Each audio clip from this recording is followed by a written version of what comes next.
Bom dia, bem-vindos a mais um Apegando-se às Escrituras.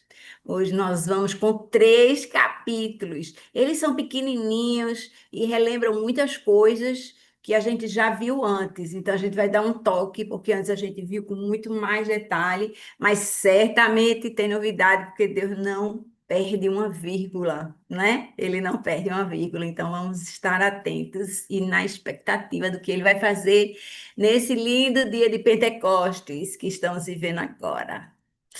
Deus, obrigada por esse dia lindo, radiante de sol. Obrigada pela tua promessa. Obrigada pela esperança da vida eterna. Obrigada porque nós estamos vivendo hoje a vida eterna.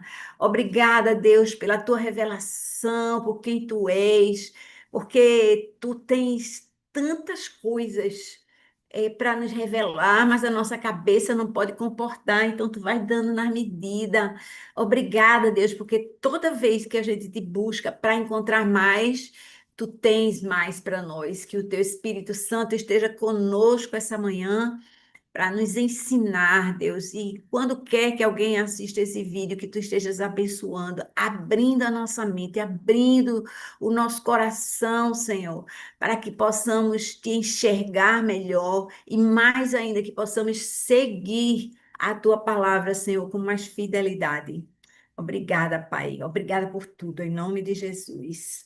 Amém. Amém, amados. Nós vamos ver capítulos, como eu disse, 19 a 21, são curtinhos, e a gente vai lembrar um pouco onde é que a gente está aqui, né? A gente faz isso para dar uma concatenação do estudo. Então, na semana passada, nós vimos os capítulos 17 e 18, e ali havia a repetição das instruções quanto às ofertas. A gente já tinha visto isso antes, lá em Levítico, né? Mas a gente viu de novo, Deus fica dizendo, sabe por quê? Porque a gente precisa ouvir, não é porque há um erro de edição, mas porque nós precisamos dessa orientação. Então ele diz: não tragam ofertas de animais cegos, animais mancos, animais com defeito. Não façam isso, não tragam lixo para o Senhor, porque isso é um insulto, na verdade, né? O nosso Deus é um Deus magnânimo, é o Deus que criou o universo inteiro. Ele tem todo o ouro e toda a prata, ele não precisa das nossas ofertas, mas a nossa oferta é um símbolo, uma representação, é um ato de gratidão, de reconhecimento, de honra ao nome dele. Ele disse: "Oh, eu estou te honrando aqui com esse bichinho, tá cego, mas, oh, né? Então, não façamos isso, não traga nada ao Senhor que não seja excelente, incluindo o seu tempo, né? Não dê o tempo meia boca, né? Enquanto eu lavo os pratos, eu estou honrando ao Senhor, tá honrando ao Senhor, enquanto lava os pratos, porque o que você está fazendo ali é lavar os pratos, né? Presta atenção. Eita, já comecei. Vamos embora continuar. O que é que a gente viu no capítulo 17, que é muito importante, minha gente. Ali ele deu orientação para os sacerdotes, os levitas, ou seja, os juízes, as autoridades, né? E ele principalmente deu orientação para os reis. Olha esse capítulo 17. Eu costumo dizer o capítulo que Salomão não leu, porque tudo que está escrito ali, ele fez as avessas. Foi um desastre na vida dele, né? Ele falou que os reis tinham que ter uma cópia da lei e ler essa cópia todo dia, né? A gente às vezes tem uma Bíblia, mas não lê ela nem todo dia, nem toda semana. Isso é um problema, viu? É um problema. Aí falou em não acumular tesouros para si, dinheiro, ouro, prata, né? Posses. Falou que não devia ter muitos cavalos, falou que não devia ter muitas mulheres, ele teve somente 1.000, né? Uma e zero, zero, zero.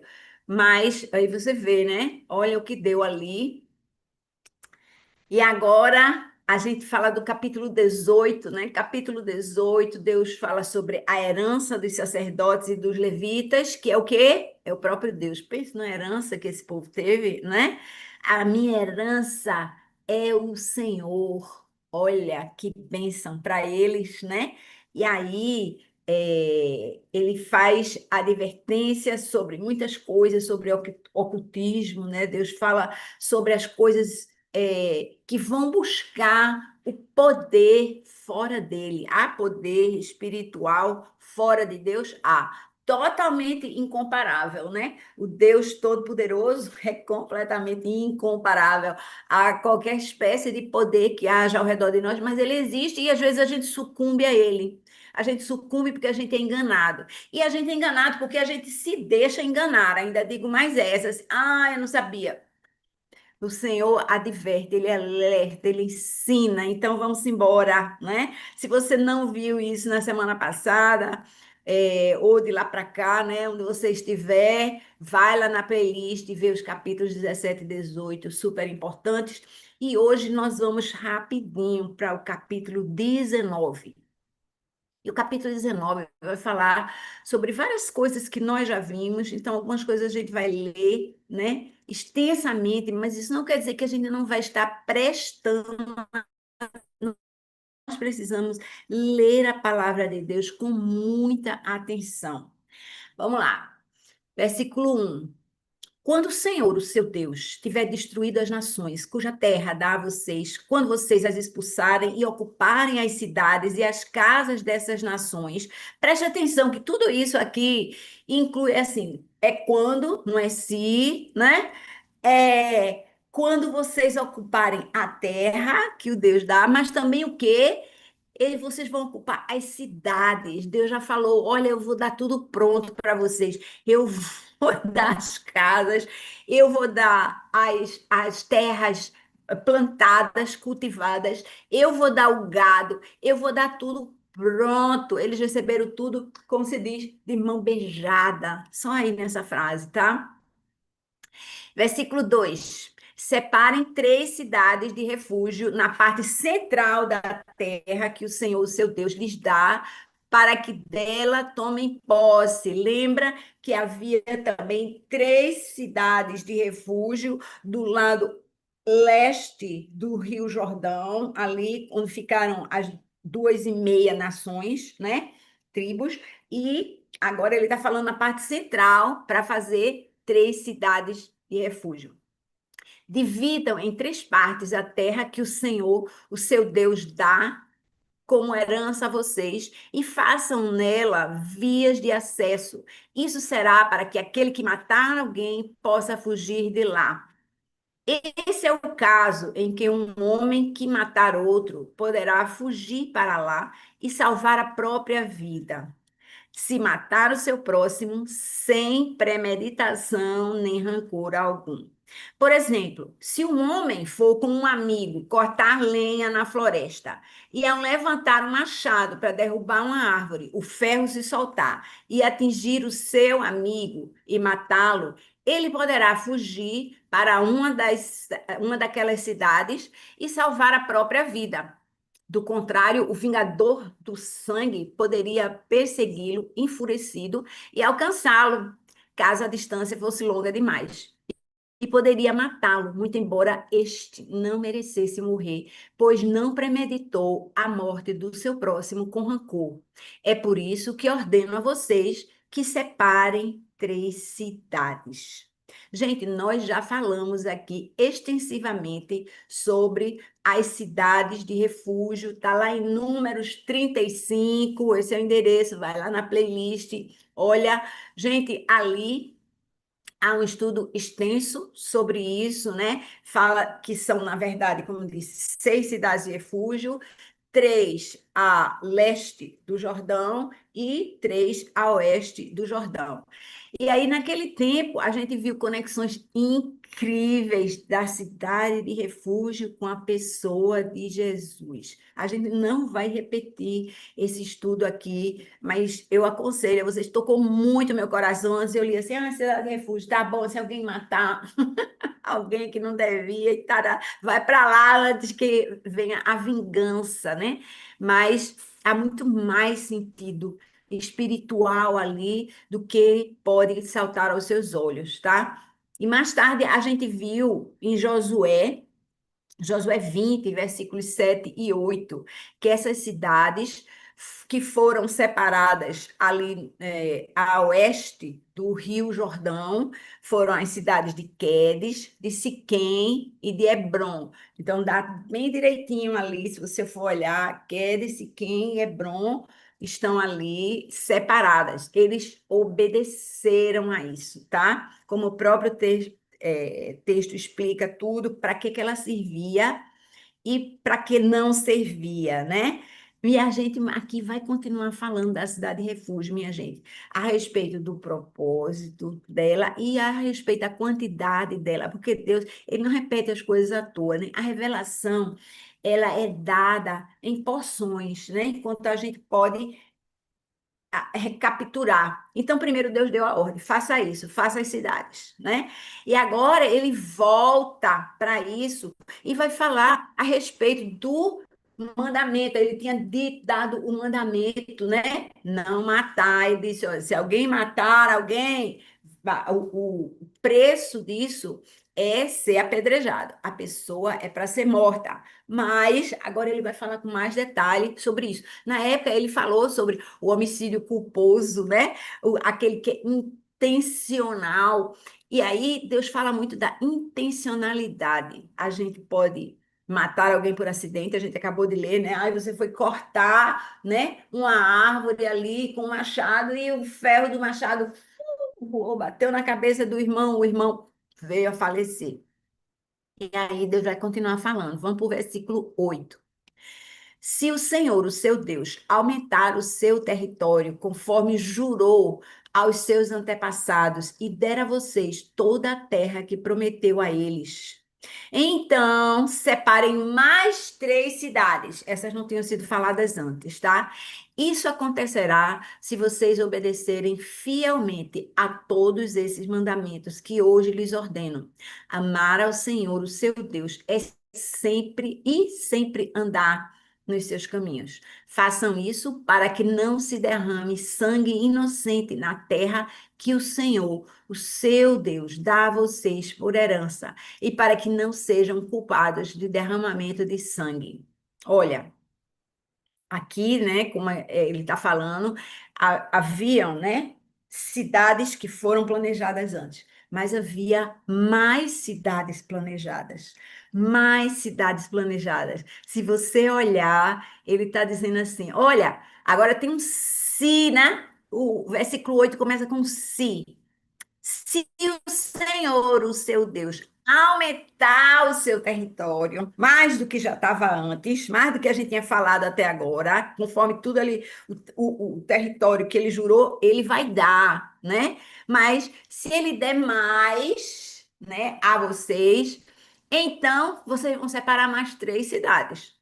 E aí, a explicação disso. Isso acontecerá se vocês obedecerem fielmente a todos esses mandamentos que hoje lhes ordeno.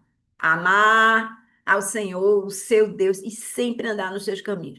Eles, enfim, essa frase fica perdida aqui, minha gente. Eu quero dizer a vocês que Deus, ele tem muito mais em reserva para nos dar. Muito mais do que a gente imagina. Ele quer realmente que a gente chegue e tome posse e tudo que ele pede em troca é que nós o amemos sobre todas as coisas e que nós sigamos o seu direcionamento, que nós sejamos obedientes, que nós sejamos fiéis, porque esse é o caminho da vitória. Ele quer nos dar mais. Essa é a mensagem agora, tá? Essas cidades de refúgio eram 6, elas podiam ser 9. Significa que eles ganharam aquela terra. Vê só, ele tinha prometido uma terra para que cabia três cidades de refúgio. Aí, no meio do caminho, a turma bateu o olho na terra e disse: Ah, eu queria ficar aqui. Tararara. Aí ficaram com mais terra do que a prometida a leste do Rio Jordão. E agora Deus está falando aqui: olha, se aumentar a terra de vocês, vocês vão fazer outras 3 cidades de refúgio. Nunca chegou, nunca, não se ouve falar mais na Bíblia a respeito de sétima, oitava e nona cidades de refúgio. Não existe, né? São só essas que o povo aceitou, né? Fazer o quê, né? A nossa mão está muito ocupada com as coisas que nós temos, e aí a gente não abre para receber mais de Deus. Cuidado com esse ensino nessa manhã, aqui, né, com a gente agora, vou mais para lá. Versículo 11. Se, porém, alguém odiar o seu próximo, agora é o porém, né? Ele estava falando, olha, tem a cidade de refúgio se você matar sem querer, né? Se for um acidente. Se, porém, alguém odiar o seu próximo, ficar à espreita dele, atacá-lo e matá-lo e fugir para uma dessas cidades, as autoridades da sua cidade mandarão buscá-lo na cidade de refúgio e o entregarão nas mãos do vingador do sangue para que morra. Então, ali não era o lugar de você acobertar a culpa.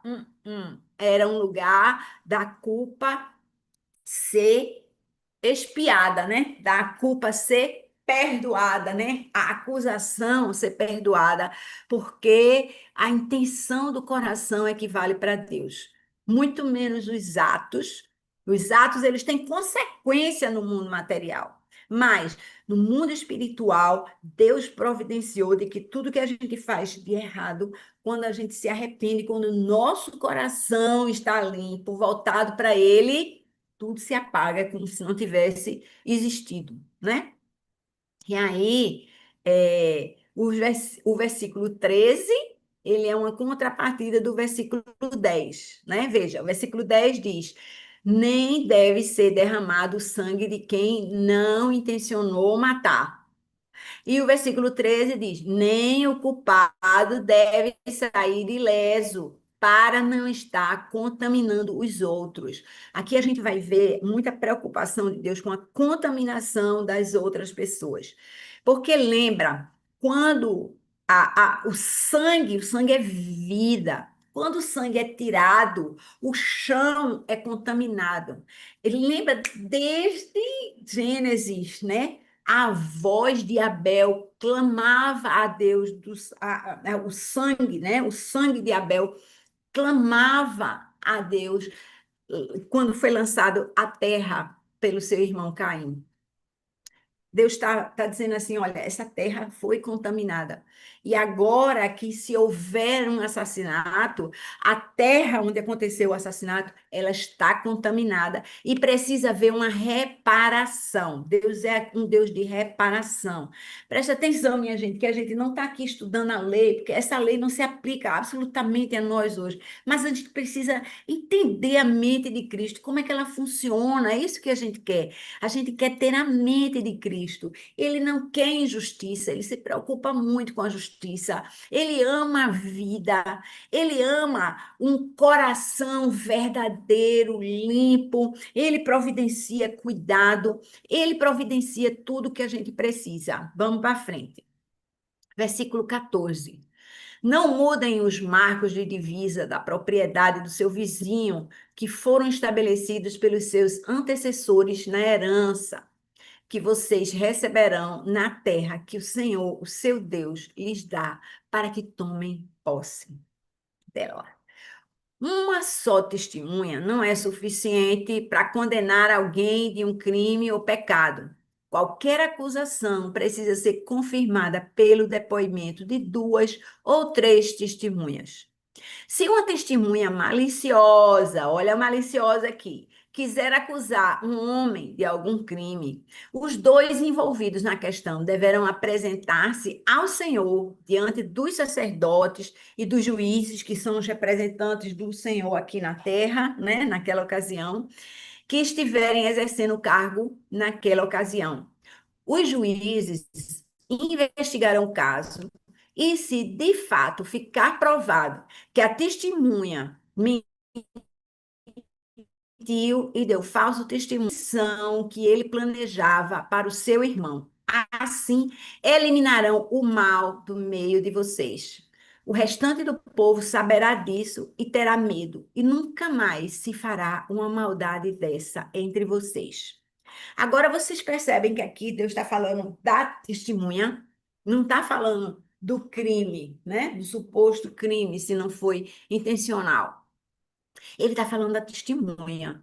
porque é a testemunha que vai dizer assim: eu quero vingança, né? Eu preciso limpar a terra que foi contaminada com sangue inocente derramado. Mas uma pessoa só, ela pode duas coisas: uma, tá mal intencionada.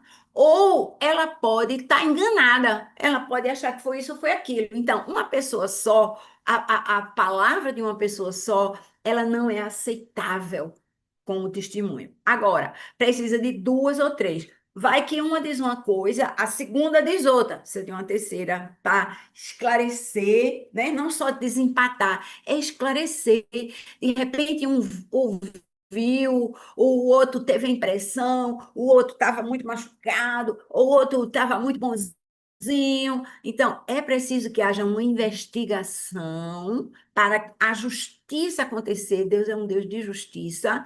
Ele está ensinando os homens a exercitarem a justiça. Não é no escuro, não é na ira, né? Não é no ímpeto, não é na visão limitada, né? Eu vejo, não disse, eu sabia que isso ia acontecer, eu já estava esperando.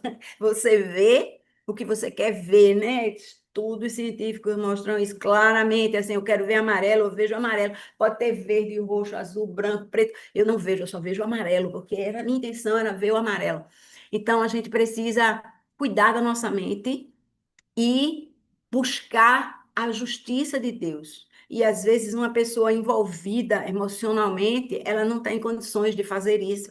Por isso que a gente precisa de testemunhas e testemunhas verdadeiras, não mentirosas. E aí, se chega uma testemunha mentirosa, Deus diz: olha, foi verificado que essa pessoa queria prejudicar alguém, então dê a ela o castigo que ela queria acarretar a outra pessoa. De novo, a justiça de Deus dizendo assim: olha, você desejou aquilo para o outro, eu vou dar isso para você ficar se divertindo aí, enquanto o outro fica livre por mim, eu cubro, né, com a minha proteção, tá? Falso testemunho, minha gente. E ele diz aqui, olha para aqui, gente. O cuidado de Deus. Ai, como eu adoraria ter 1000 anos para falar sobre tudo isso.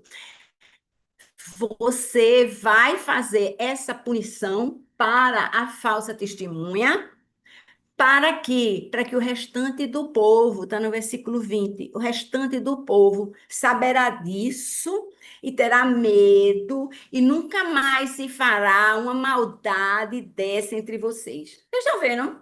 Deus está ensinando, ele estava falando ali sobre o assassinato, ainda é a respeito, né, de estudar os mandamentos com mais cuidado, mas ele está falando de tudo o processo que às vezes a gente não entende, né? Por que que uma testemunha não pode? Eu já viu, já sabe, não já foi? Mas Deus está dizendo, não é bem assim, não é bem assim. E ele fala depois que o falso testemunho, ele deve ser castigado não somente por aquela pessoa, mas a favor de todos que vão ver aquilo e dizer, isso não é uma boa ideia. É melhor a gente não fazer por aí, né? Vamos falar a verdade. Para frente, versículo 21. Não tenham piedade, exijam vida por vida, olho por olho, dente por dente, mão por mão, pé por pé. Alguns acham que isso aí, minha gente, incita à vingança, mas é o contrário. De novo, também não dá para ficar, né, dando um sermão aqui em cima disso, mas até que dava. Por quê? Porque quando você estuda a sociedade da época, né, os romanos, os gregos, aqueles homens, né, que vieram depois também, a lei do talião, né, que é conhecida, que havia muito disso ainda, essa lei era para estabelecer um limite à vingança, à retaliação, equivalente ao alcance daquilo que foi imputado a alguém. Por quê? Porque a nossa natureza humana, a gente quer mais, não? Ah, ele pisou no meu pé, eu vou passar por cima da cabeça dele. Ah, ele tirou a mão, eu vou cortar o braço. Então, a gente sempre quer mais prejuízo para o outro em retaliação. Essa é a nossa natureza. Deus diz: não, ó, a medida está aqui. É olho por olho, dente por dente,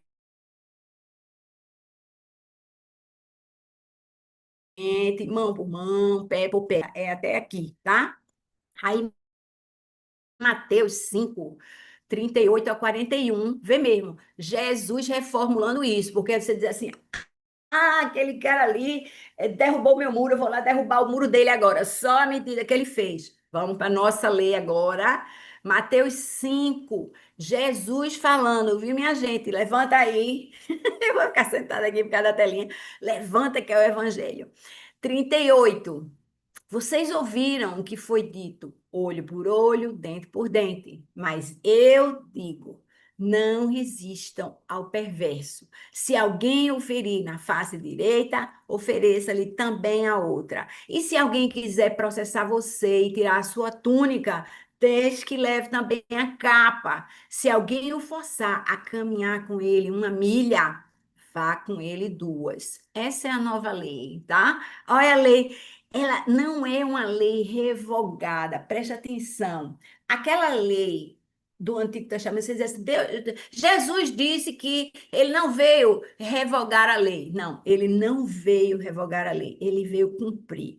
Ele veio cumprir significa que ele veio estabelecer no meio de nós a intenção da lei.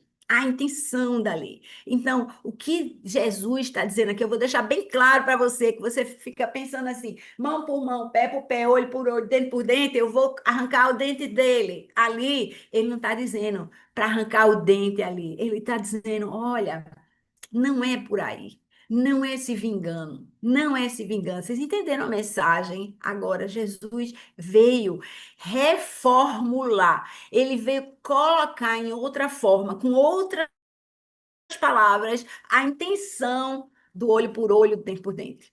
Tá? Vou para frente agora. Presta atenção, medita nessa palavra, minha gente. Vai com o Senhor, vai com o Senhor. Aí junta esse pedacinho com outro pedacinho, com outro pedacinho, com outro pedacinho. E aí você acaba entendendo não só a palavra de Deus, como uma pessoa de Deus, quem Ele é. Você não, está escrito na palavra, olho por olho, dente por dente. Aí você pega aquele pedacinho. Mas aqui também, nesse Mateus 5, está escrito olho por olho, dente por dente. Por que você não estuda?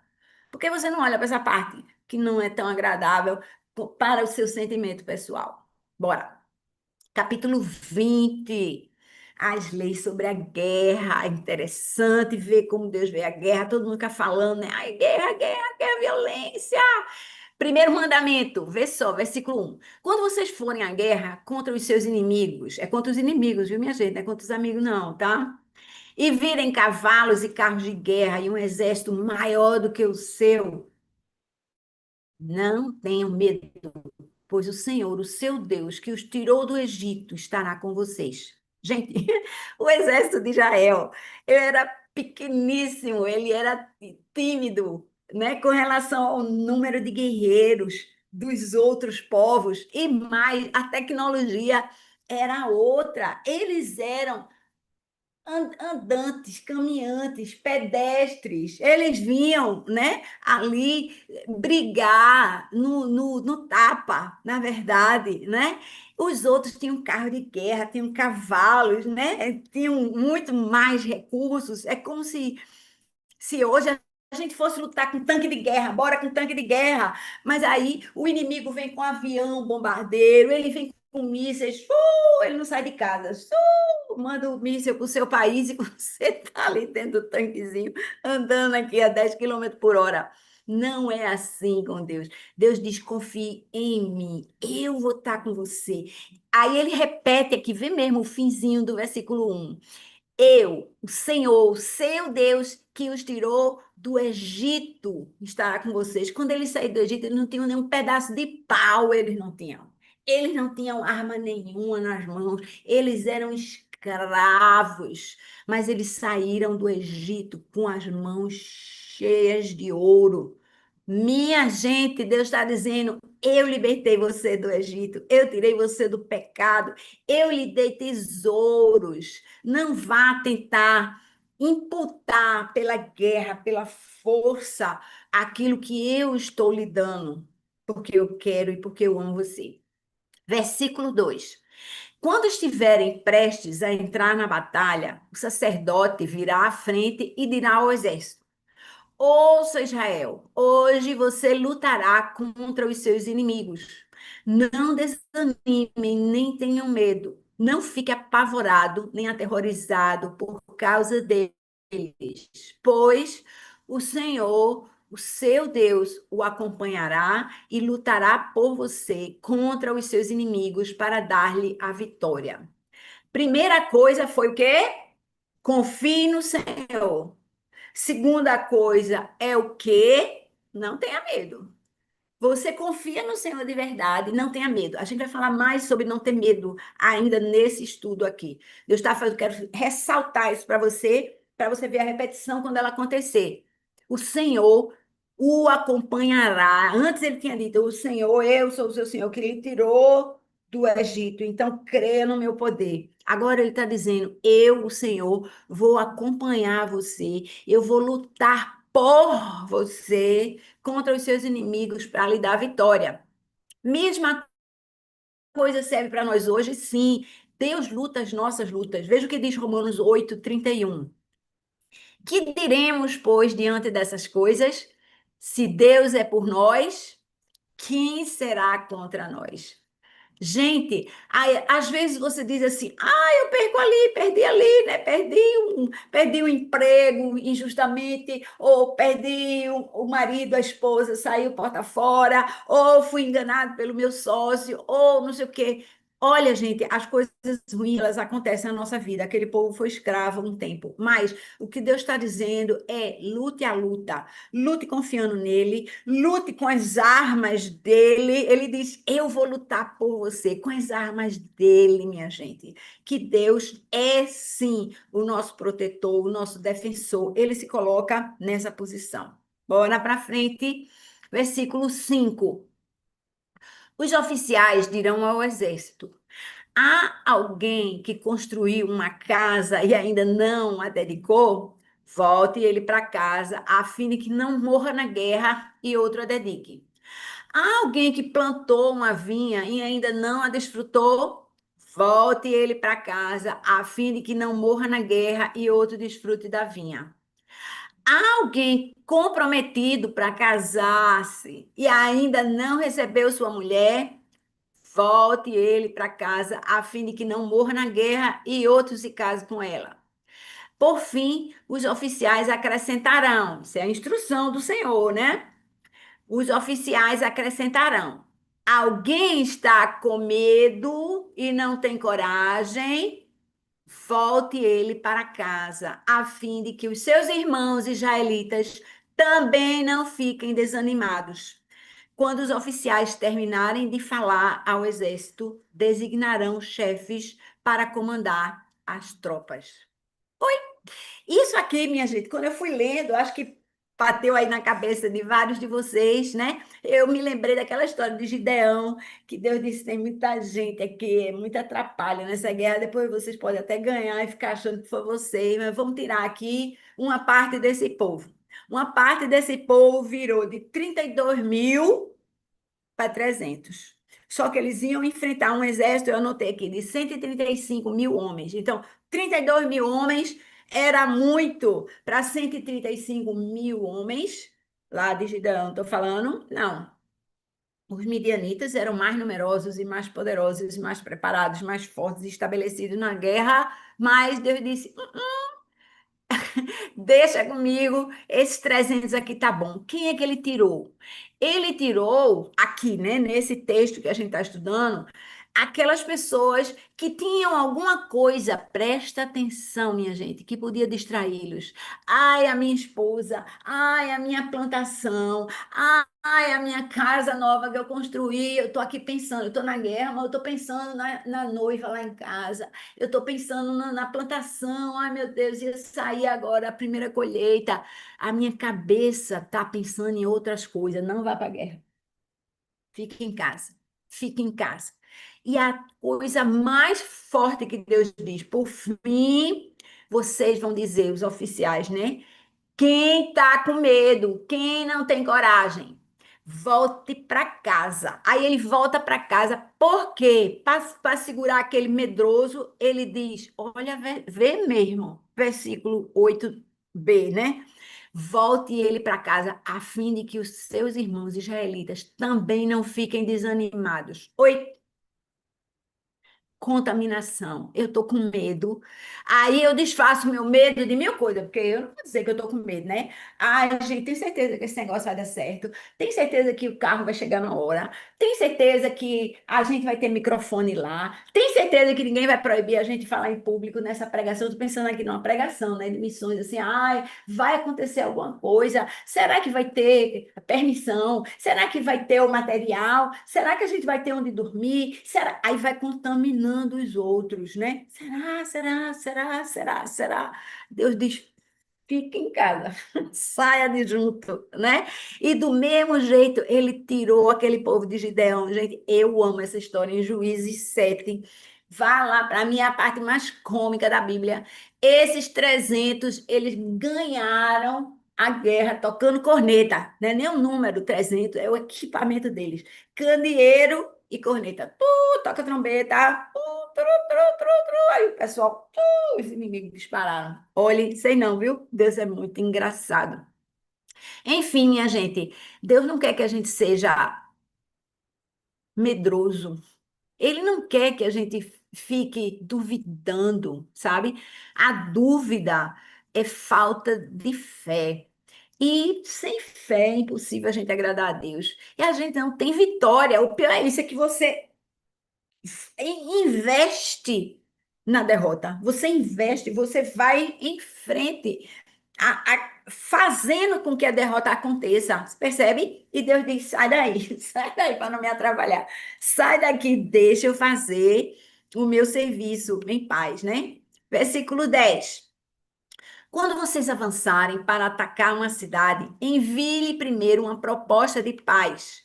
Se os habitantes aceitarem e abrirem as suas portas, serão seus escravos e se sujeitarão a trabalhos forçados. Veja bem, essa orientação ela visava evitar a guerra por completo. Dá para evitar esse confronto? Dá. Então vamos evitar. Esse é o princípio de Deus. Ele diz como você se preparar, ele diz como você escolher as suas armas, mas ele diz: se você puder evitar, evite, evite. Não vá em frente com esse negócio. E aí, é, ele continua no versículo 12: se, porém, eles recusarem a paz e entrarem em guerra contra vocês, sitem a cidade. Quando o Senhor, o seu Deus, entregá-la, a cidade, né, em suas mãos, matem à espada todos os homens que nela houver. Contudo, poderão ficar com as mulheres, as crianças, os rebanhos e tudo o que acharem na cidade. Poderão ficar com os despojos dos seus inimigos que o Senhor, o seu Deus, lhes deu. É assim que vocês tratarão todas as, para mim está vermelho, letra grande, todas as cidades distantes que não pertencem às nações vizinhas de vocês. Uma forma comum de ataque naquela época era sitiar a cidade. Você cercava a cidade e esperava que o povo morresse de fome ali. Isso aconteceu, Segunda Reis, a gente acabou de ler agora, Segunda Reis, lá, capítulo 6, quando houve o ataque, né, a Samaria. Foi assim, eles cercaram a cidade, deixaram o povo lá para morrer de fome ali. E isso era uma forma, né, de enfraquecer o inimigo e nem soltar uma flechinha na direção dele. Mas Deus disse: você pode deixar as mulheres, os rebanhos, né, mas nas cidades distantes. Por quê? Porque o povo dessa cidade distante não teria influência sobre você. De novo, a gente está falando sobre contaminação. Presta atenção. Quanta coisa acerca de contaminação está aqui sem haver a palavra contaminação expressa. Percebe? Antes a gente falou, se você está seguindo esses estudos, Deus falou em separar, separar, separar. Somos um povo separado, somos um povo separado, somos um povo separado. E agora mantenha a distância, não se contamine, não deixe o medroso contaminar, não deixe o povo dali contaminar. É aquela coisa de proteção, de cuidado contra a inflamação contra a contaminação, tá? E aí, para frente, ainda, versículo 16.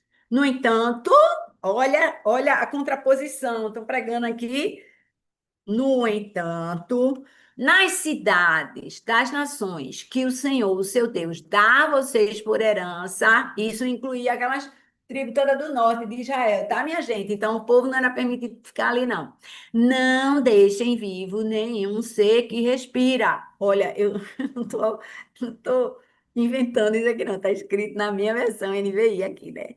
Nenhum ser que respira, conforme a ordem do Senhor, o seu Deus, separem para destruição. Aí ele disse os povos que habitavam a terra de Canaã: os hititas, os amorreus, os cananeus, os ferezeus, os heveus e os jebuseus.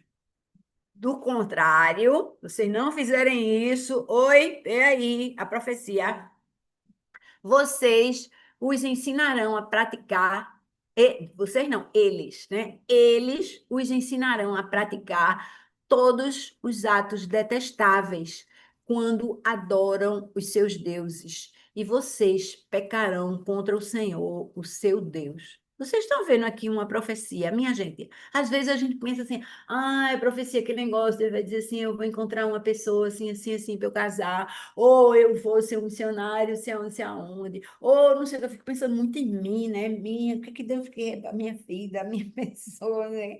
Deus tem planos de salvação. E se você está nesse plano, é importante que você saiba qual é o plano. O plano de Deus é que você conheça o plano e execute o plano. Percebe? Está escrito na palavra. Agora você fica olhando para quê? Do ponto de vista, será que eu vou trocar de celular esse ano? Será que não sei o quê? Eu fico pensando nas minhas batalhas, que são nada na frente das batalhas do Senhor. Cuidado quando você fizer o seu plano aqui, a gente não está falando de ano novo, né? O que é que Deus tem para mim esse ano? O que é que Deus tem para nós hoje? Hoje, Ele tem um Pentecoste lindo. Vamos para frente. Vamos para frente. Dentro da terra prometida, dentro do meu espaço, eu vou permitir qualquer tipo de comportamento distante de Deus, de jeito nenhum. Não vou, eu vou, não vou. Versículo 19. Quando sitiarem uma cidade por um longo período, lutando contra ela para conquistá-la, não destruam as árvores dessa cidade a golpes de machado, pois vocês poderão comer as suas frutas. Não as derrubem. Por acaso as árvores são gente para que vocês as sitiem? É muito engraçada.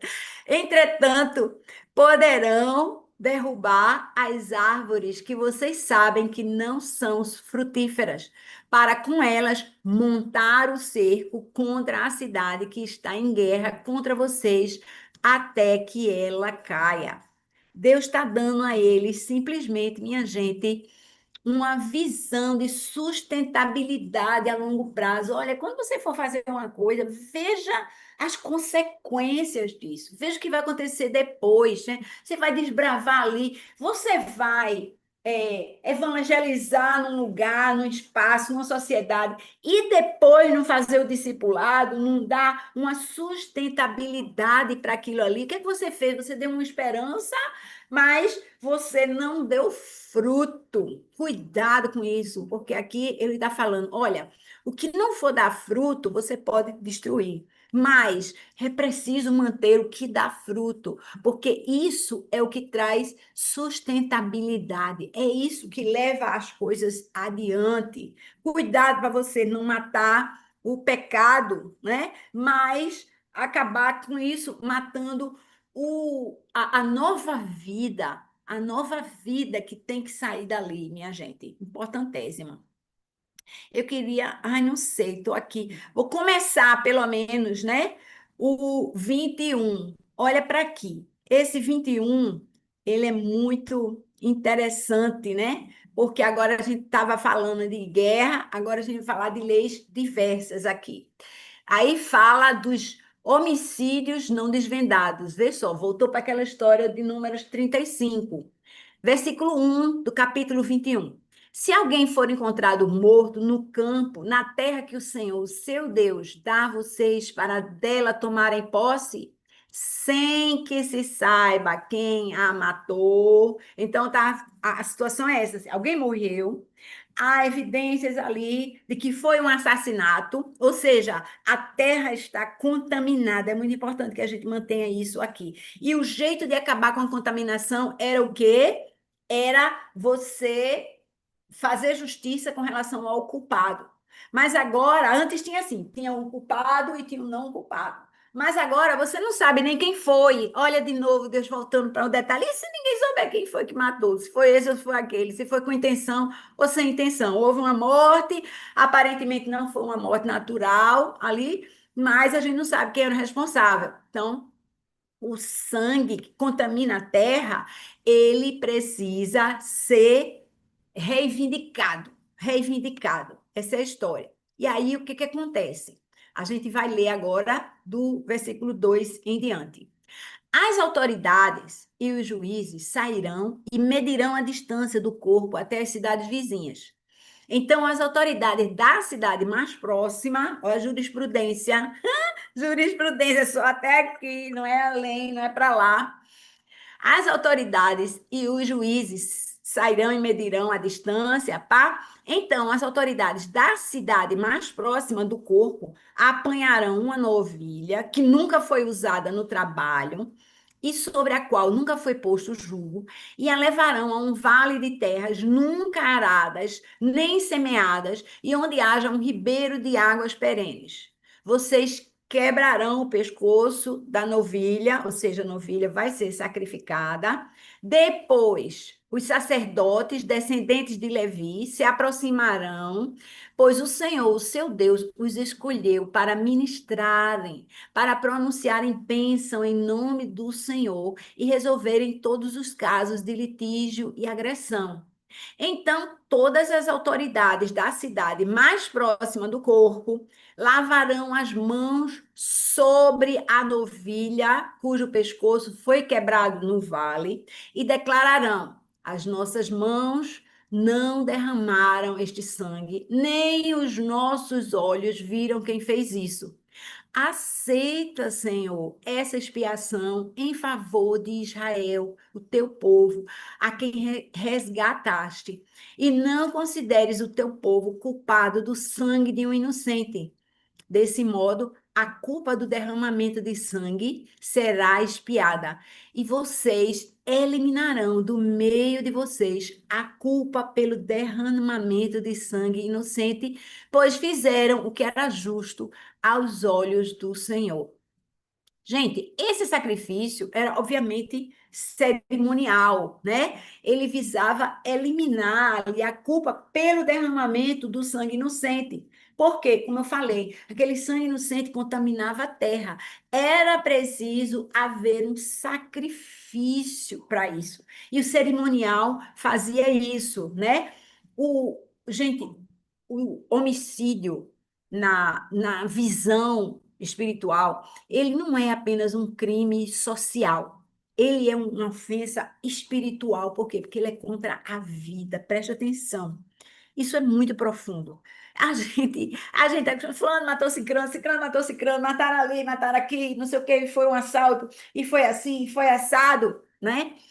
É contra a vida. E a vida é preciosa. Quem deu a vida foi Deus.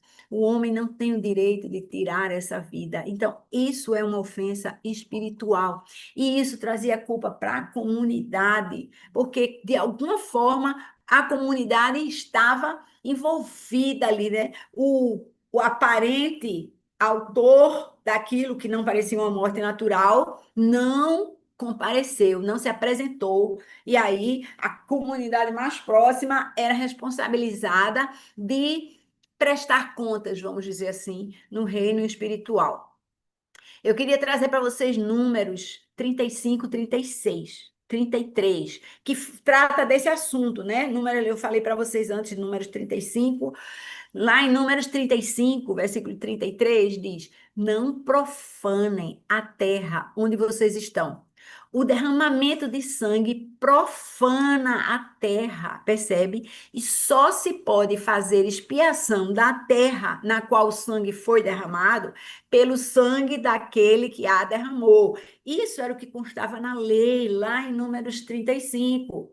E agora, o que é que Deus está dizendo? Eu não tenho como saber quem derramou esse sangue aqui. Como é que a gente vai fazer essa expiação, Senhor? Aí ele está dizendo: faça esse cerimonial aqui para declarar que vocês não são responsáveis por isso, né? E aí, esse trecho que a gente acabou de ler aqui agora, né, do capítulo 21, ele demonstra como é que o sacrifício de um animal inocente, né, aquele que nunca foi usado para o trabalho para que quebrar o pescoço dele, a gente sabe a quem remete, né? A quem remete? A Jesus, de novo, né? Então, o que vai acontecer? Vocês vão lavar as mãos, dizendo: olha, isso aqui não foi culpa nossa. A nossa terra está contaminada, mas a gente não tem culpa disso. Perdoa, Senhor, pelo sacrifício que foi feito por isso, né? Isso é o que aconteceu lá no julgamento de Jesus. Você lembra quando Pilatos veio e lavou a mão, um gesto que eu não tenho nada a ver com o sangue desse inocente aí que vocês estão querendo tirar? Mateus 27. Isso está lá, Mateus 27, 24. Eu anotei aqui, né? Pilatos lavou as mãos, traga a bacia, lava as mãos. Eu não tinha até agora associado que isso era bíblico, tinha a ver com isso aqui. Nem engraçado, minha gente, porque Pilatos era um governador romano, era um imperador romano. Ele lavou as mãos. Ai, Deus, é tão fascinante. Eu não sei se Pilatos estava sabendo ou não, né? Desse episódio daqui do capítulo 21. Versículo 10.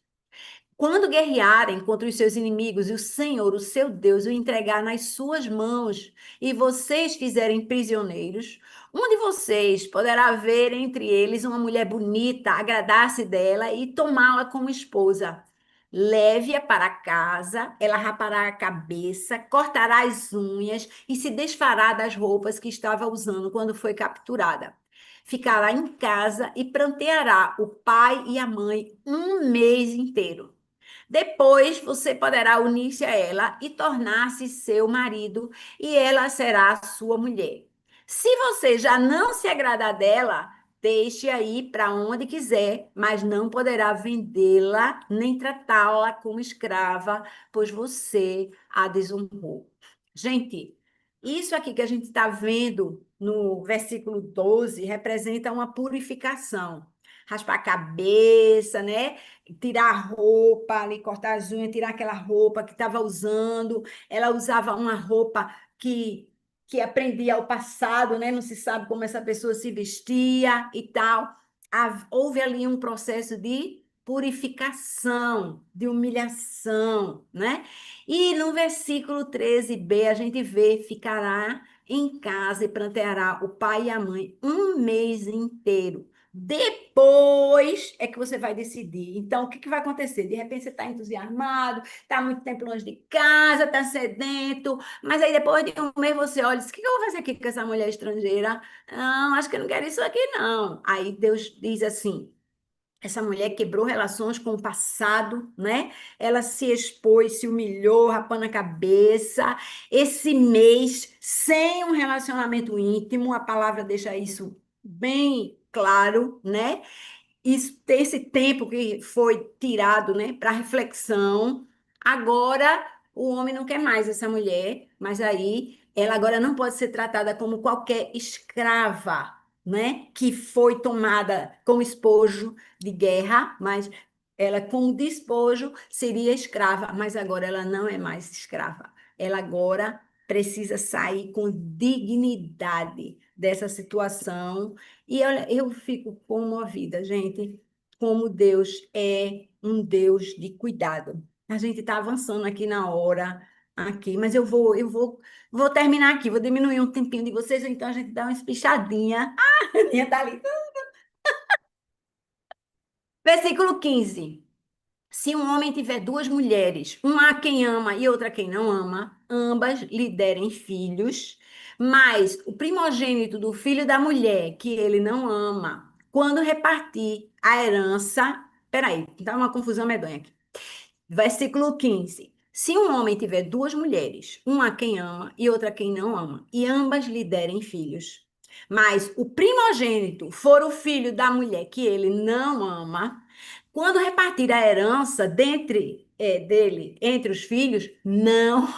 Eu vou ler isso aqui porque você está cheio de gente aqui que não cumpriu isso, minha gente. Não poderá dar os direitos do primogênito ao filho da mulher amada, dando-lhe preferência em detrimento do seu verdadeiro primogênito, ou seja, o filho da mulher que ele não ama. Ele deverá reconhecer como primogênito o filho da mulher que ele não ama, dando-lhe porção dupla de tudo o que possui. Aquele filho é o primeiro sinal do vigor do seu pai, e a ele pertence o direito da primogenitura. Gente, Jacó, que é Israel, ele não cumpriu essa ordem, não. Assim, como assim? Quando ele encontrou José lá no Egito, o que é que ele fez? Ele adotou os dois filhos de José, porque ele era o primogênito de Raquel, a amadinha dele, sabe? Jacó adotou Efraim e adotou Manassés. Tanto é que na terra prometida tem a tribo de Efraim e tem a tribo de Manassés. Não tem a tribo de José. Por quê? Porque Jacó, né, que depois foi chamado de Israel, escolheu dar a porção dobrada para o não primogênito dele, descumprindo isso aqui claramente, né? O mesmo aconteceu muito depois, quando Salomão devia, né, pela ordem, pela sucessão dele, Adonias deveria ser o filho de Salomão que iria sucedê-lo. Mas ele escolheu quem? Ele escolheu Roboão. Não, tá errado, né? É a história com Davi. Davi tinha filhos que ele teve por aí, um bocado. Na hora da sucessão, ele escolheu quem? Escolheu Salomão. Salomão. Então a gente está vendo aqui como essa lei não foi praticada por homens marcantes, né? Deus falou que Davi era um homem segundo o coração de Deus e ele não fez isso. Israel dá o nome da terra, da tribo, né? De tudo que deu o povo escolhido de Deus, chama-se israelita, mas ele também não cumpriu isso. E para mim, no meu coração, Kátia, isso é como um atestado de Deus, sabe? De que o homem deveria ter uma mulher só, porque esses homens, eles casavam com muitas mulheres, mas só uma mulher era escolhida do coração. Do coração. Eu acho que isso aqui era um incentivo de Deus para estar dizendo assim: olha, casa com aquela mulher do seu coração, porque é essa que vai te dar o teu primogênito, que deve ser o teu sucessor. Mas o homem não tem um coração afiado com o de Deus. Não tem, até hoje, né? Casa, aí agora a lei impede que case com duas ao mesmo tempo, aí casa e junta ali, né? E faz não sei o que e tal, uma confusão danada. Mas vê, Deus fez um homem para uma mulher. Minha gente, ele fez um homem para uma mulher. E a gente precisa entender que quer o homem faça e disso uma prática ou não, é sobrenatural, é da nossa criação, tá na nossa textura de cumprir essa lei. A lei de Deus, ela está na nossa vida. Mesmo que a gente decida que vai fazer diferente, porque aqui tem um prazerzinho, eu gosto, lá, Salomão, é por isso que está na minha cabeça, e eu falei aquele negócio antes, porque Salomão teve 700 mulheres, gente, fala sério, o homem sabia contar, ele era sabido, ele fez tudo que não devia, a gente já falou que só dele, né, no capítulo 17, não vou falar mais aqui, mas olha para aqui também, né? Enfim, vamos para a frente, preste atenção no que Deus lhe diz, porque isso está escrito no seu coração. Você pode fazer diferente, mas a essência da realização do ser humano está no propósito, no plano de Deus. E agora a gente vai terminar esse negócio aqui, começando no versículo 18 agora, meu Deus. Se um homem tiver um filho obstinado e rebelde, alguém já falou disso? Quem já teve isso? Um filho obstinado e rebelde que não obedece ao seu pai nem à sua mãe e não os escuta quando o disciplinam. O pai e a mãe o levarão aos líderes da comunidade à porta da cidade e dirão aos líderes: esse nosso filho é obstinado e rebelde, não nos obedece, é glutão e vive bêbado. Então todos os homens da cidade o apedrejarão até a morte. Eliminem o mal do meio de vocês. Todo o Israel saberá disso e temerá. Essa regra, ela não é um convite para a gente sacrificar o filho, não. Você é muito rebelde, pá. Não, de jeito nenhum. É um seguro, minha gente. De novo, as coisas, a intenção de Deus. Ele é assim: olha, você está aqui, esse menino tem mais jeito, né? Não vai dar para frente, você pode perder a esperança naquele filho que é rebelde, aquele filho que é obstinado, né? Mas o que acontecia ali, né? Antigamente os pais tinham autoridade, sabia, sobre a vida e a morte dos filhos. Na cultura grega, na cultura romana, os pais podiam matar, sim, os filhos. Mas aqui Deus está dizendo: leve o juiz, leve o líder, leve para alguém que não esteja tão atarantado do juízo quanto você. Moderação. O nosso Deus, porque você diz assim: elimine sim o mal diante de vocês, mas como é que termina isso, esse versículo 21, minha gente? De novo, todo Israel saberá disso e temerá. Deus quer preservar. Deus está dizendo: olha, tem aquilo ali, olha que está na lei, olha aqui, presta atenção, não vamos fazer isso aqui. Essa última frase do versículo 21, ela mostra a finalidade da prevenção, né? Para ajudar os pais, a autoridade a lidarem com essa situação, minha gente.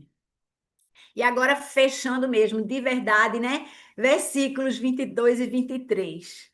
Se um homem culpado de um crime digno de morte for morto e pendurado em um madeiro, eu queria chegar nisso aqui porque vocês sabem para onde isso vai levar, né?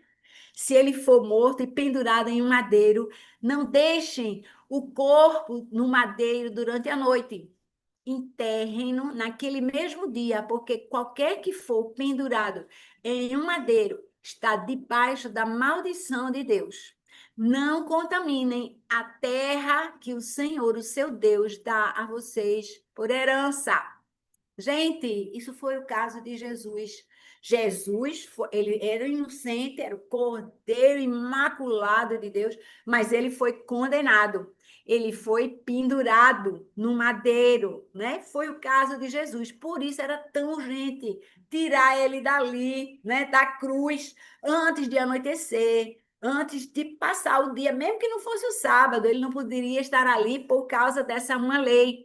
E aí, eu vou fechar aqui com Paulo, né, dizendo lá em Gálatas, Gálatas 3, 13 e 14, diz assim: Cristo nos redimiu da maldição da lei quando se tornou maldição em nosso lugar. Percebe? Ele foi declarado maldito em nosso lugar, pois está escrito: maldito todo aquele que for pendurado em um madeiro.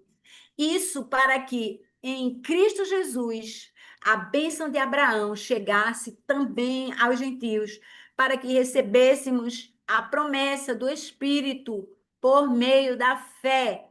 Essa promessa, gente, a gente está celebrando hoje, né? A promessa do Espírito, a gente hoje está celebrando no dia de Pentecostes. O melhor ficou para o fim. Não provei para vocês, né? Não chamei vocês, mas ficou para o fim.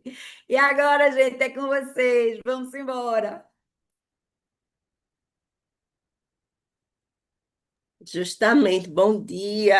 Bom dia. Eu tava doida que você corresse para chegar nesse final, que esse final para mim, nossa, né? É, ver assim, né?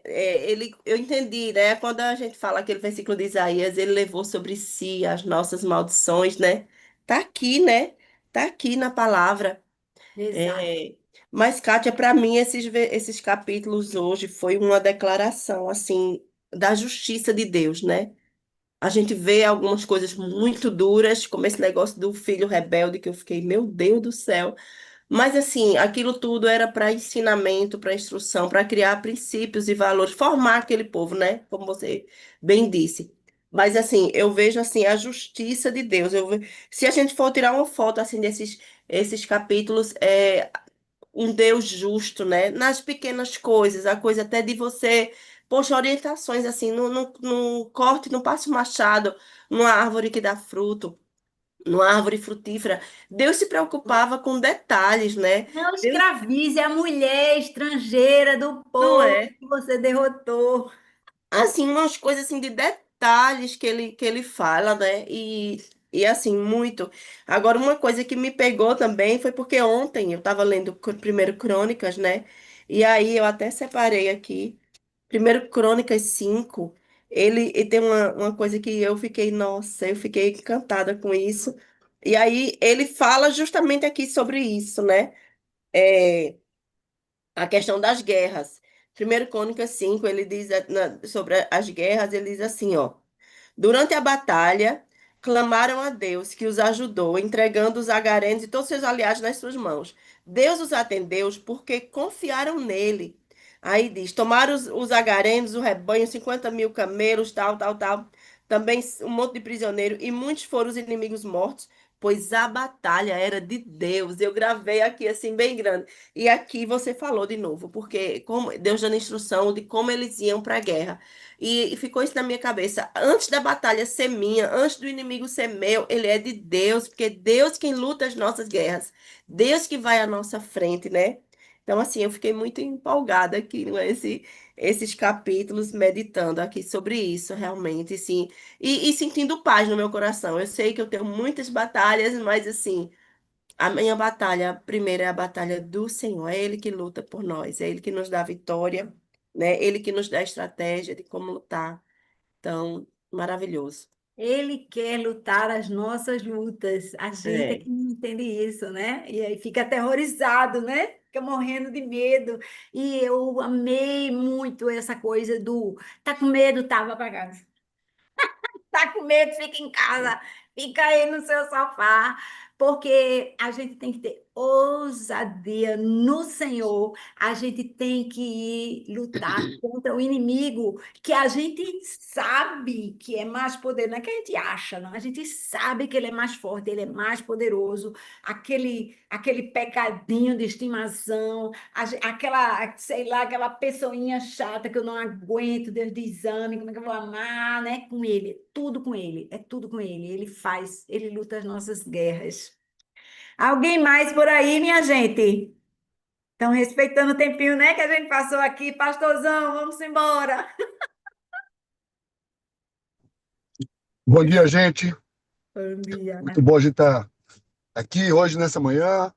E realmente, é isso como Kátia disse, né? Assim, eu fico imaginando, né? Se tudo, se tudo fosse cumprido, né? Se toda a lei fosse cumprida, né? Se tudo fosse, se a gente não tivesse, se não existisse a desobediência, era maravilha, né? Porque a gente vê exatamente nesses detalhes a questão de que Deus se importa com todas as coisas corretas, né? E assim, o procedimento de geração em geração é que mostra que é tudo fruto de muita desobediência, né? Nós vivemos muita desobediência, foram desobediências de, de todas as pessoas, de todos os tipos de pessoas, né? Pessoas relevantes no povo de Deus, enfim. Mas isso para mim hoje trouxe um alerta, né? Assim, pessoal para mim, né?